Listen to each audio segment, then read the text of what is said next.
यदि मेरा ये वीडियो आपको पसंद आए, इसको लाइक करें, अपने फ्रेंड्स के साथ शेयर करें और यदि आप चाहते हैं कि हमारी नई वीडियो की नोटिफिकेशन आपको लगातार मिलती रहे और आपने अभी तक हमारा चैनल एस्ट्रॉन टेक्स में सब्सक्राइब नहीं किया है, इसको सब्सक्राइब करें। एस्ट्रॉन टेक्स में चैनल में आपका एक बार फिर से स्वागत है। मेरा नाम डीएम झा है।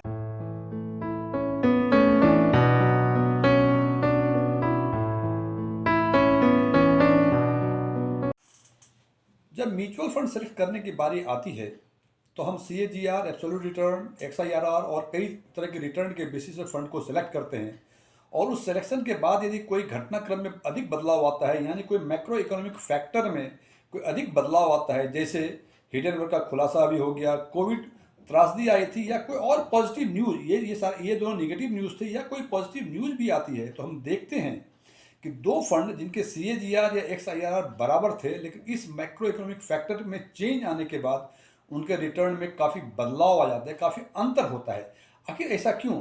क्या केवल हिस्टोरिकल रिटर्न के बेसिस पर फंड सेलेक्ट करना सही है? आज हम बात करेंगे उन 4 पैरामीटर्स की जिसे कि हिस्टोरिकल रिटर्न के साथ साथ इन 4 पैरामीटर्स के बारे में भी सोचना चाहिए और उस बेसिस पर हमें फंड को सिलेक्ट करना चाहिए। और वे पैरामीटर हैं Sharpe ratio, Sortino ratio, alpha, beta. सबसे पहले हम शार्पे रेशियो की बात करेंगे। Sharpe ratio measures risk adjusted return and return generated per unit of risk. वो जो रिस्क एडजस्टेड रिटर्न जो होगा, ये होगा return generated per unit of risk. और जब हम बात करते हैं शॉर्टिनो रेशियो की, Sortino ratio also measures risk adjusted return and Shortiनो ratio is called the refined version of the Sharpe ratio। मैं सिंपल शब्दों में, दोनों ही ratio risk adjusted return measure करता है। शार्पे रेशियो मेजर करता है returns generated per unit of risk, जबकि शॉर्टिनो रेशियो मेजर करता है returns generated per unit of downward risk. ध्यान रहे, रिस्क अपवर्ड डाउनवर्ड दोनों ही होता है। शार्पे रेशियो दोनों रिस्क अपवर्ड डाउनवर्ड के एडजस्ट करने के बाद जो रिटर्न होता है वो मेजर करता है, जबकि शॉर्टिनो रेशियो केवल डाउनवर्ड रिस्क को कंसीडर करके कितना रिटर्न जनरेट होगा इसकी बातें करता है। तीसरा है बीटा।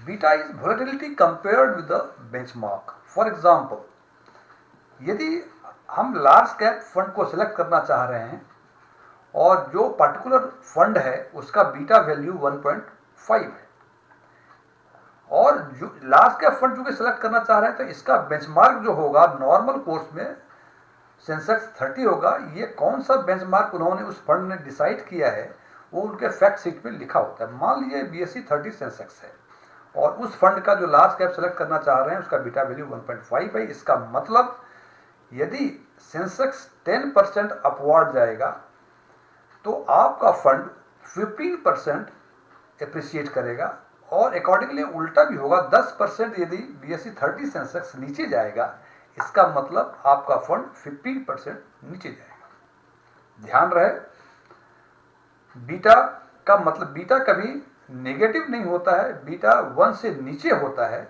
1 से ऊपर होता है, नेगेटिव कभी नहीं होता है। अगला पैरामीटर है अल्फा। बीटा वैल्यू से जो हमने एक्सपेक्टेड रिटर्न सोचा, जैसे मार्केट जो है 10% ऊपर गया था, बीटा वैल्यू 1.5 था, तो आफ्टर 1 ईयर हम एक्सपेक्ट कर रहे थे कि हमारा रिटर्न इस फंड का 15% होगा, लेकिन रिटर्न, एक्चुअल रिटर्न जो आया वो आया 17%। इसका मतलब इस केस में alpha would be 2। Actual return and expected return का डिफरेंस, ये अल्फा नेगेटिव भी हो सकता है। इसी केस में हमने सोचा था बीटा वैल्यू के हिसाब से कि इस फंड का रिटर्न 15% होगा और रिटर्न हुए 11%। इसका मतलब अल्फा वुड बी -4। अब इन चारों पैरामीटर्स में ये 3 पैरामीटर जो हैं, Sharpe ratio, alpha and Sortino ratio, कहते हैं कि जिस फंड का ये सबसे अधिक हो वो उतना माना जाता है। मतलब शार्पे रेशियो अधिक होना बेहतर है, अल्फा अधिक होना बेहतर है, शॉर्टिनो रेशियो अधिक होना बेहतर है।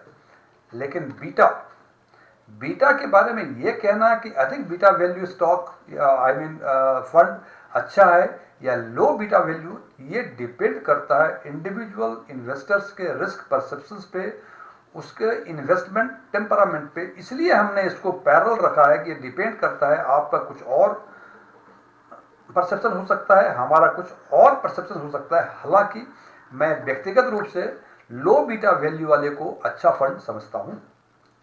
अब लो बीटा वैल्यू मीन्स हम अधिक रिस्क लेना नहीं चाहते, इसलिए लो बीटा वैल्यू को मैं बेहतर समझता हूं। यदि आपको लगता है या आपको लगता है कि अभी अगला 1 साल इंडियन इकोनॉमी काफ़ी अच्छा ग्रो करेगी, तो आप high beta value fund select करेंगे। यदि मैं सोचता हूं कि ये डाउनवर्ड जाएगी, तो मैं low beta value fund select करूंगा। तो ये परसेप्शंस, आपका विजन क्या है, आप क्या सोच रहे हैं अगले प्रोस्पेक्ट्स के बारे में, उस पर डिपेंड करता है कि आप लो बीटा वैल्यू या हाई बीटा वैल्यू फंड को सेलेक्ट करेंगे। अब हमने यहां इन 3 parameter Sharpe, alpha and Sortino ratio के बेसिस पे टॉप 5 फंड्स को सेलेक्ट किया है, और उसमें से 3 फंड्स को हमने फाइनली शॉर्टलिस्ट किया है, और उसका फिर देखते हैं कि उसका बीटा क्या है, फिर क्या उसका रिजल्ट होता है। तो सबसे पहले हम देखें शार्पे रेशियो के हिसाब से they are 4 funds, top 5 funds. They are quant small cap, quant flexi, quant tax plan, quant mid cap and quant active, जिनका शार्पे 1.31 से लेके 1.12 के बीच है।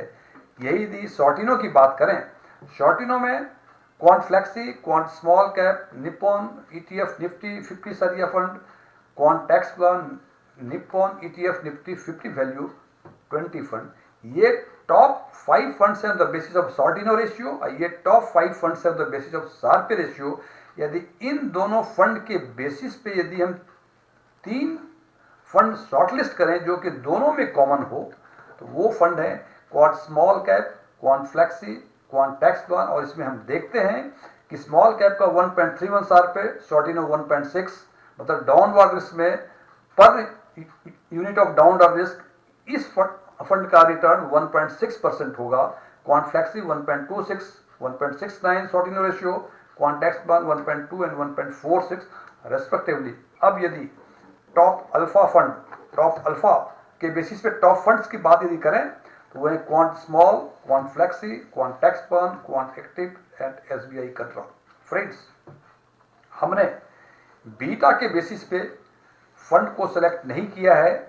It is only because in तीनों रेशियो में शार्पे, शॉर्टिनो, अल्फा में कोई सेकंड ओपिनियन नहीं है कि ये जितना अधिक होगा वो फंड उतना अच्छा माना जाएगा। रिस्क के बेसिस पे रिस्क प्रोडक्शन उसमें उतना अधिक होगा। लेकिन बीटा वैल्यू के हिसाब से ये कहना मुश्किल है कि हाई बीटा वैल्यू फंड अच्छा है या लो बीटा वैल्यू।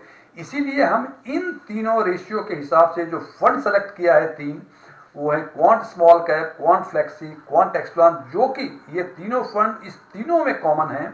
और सबसे इंटरेस्टिंग फैक्ट ये है, इन तीनों फंड का बीटा वैल्यू 1 से नीचे है। माना ये जाता है कि इंडेक्स, जो पर्टिकुलर इंडेक्स जिससे हम कंपैरिजन करते हैं, उस इंडेक्स का बीटा 1 होता है, और उसके कंपैरिजन में यदि अधिक वोलेटाइल फंड होता है तो उसका वैल्यू बीटा से 1 से अधिक होता है, और कम वोलेटाइल होता है तो उसका बीटा वैल्यू 1 से कम होता है। यहाँ ये तीनों फंड, इन तीनों के शार्पे, शॉर्टिनो और अल्फा के बेसिस पे ये 3 फंड काफ़ी बेहतर है, लेकिन इन तीनों का बीटा काफ़ी कम है, और या ये कह सकते हैं 1 से कम है। In my opinion these 3 funds are the better fund on the basis of all these 4 parameters. लेकिन फ्रेंड्स, ये जान लें, केवल यही एक क्राइटेरिया नहीं है फंड को सिलेक्ट करने का, बिकॉज फंड सेलेक्ट करने में 2 चीज़ें हम देखते हैं, रिस्क और रिटर्न।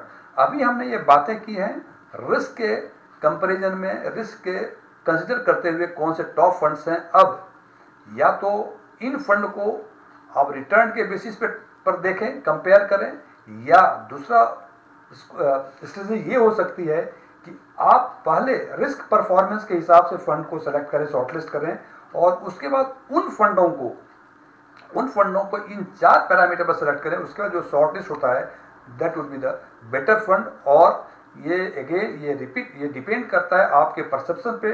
यदि मुझे कहें तो सबसे पहले मैं रिस्क एनालिसिस करूंगा फंड का, and after that we will go for the return performance. Friends, as you know, mutual fund investments are subject to market risk.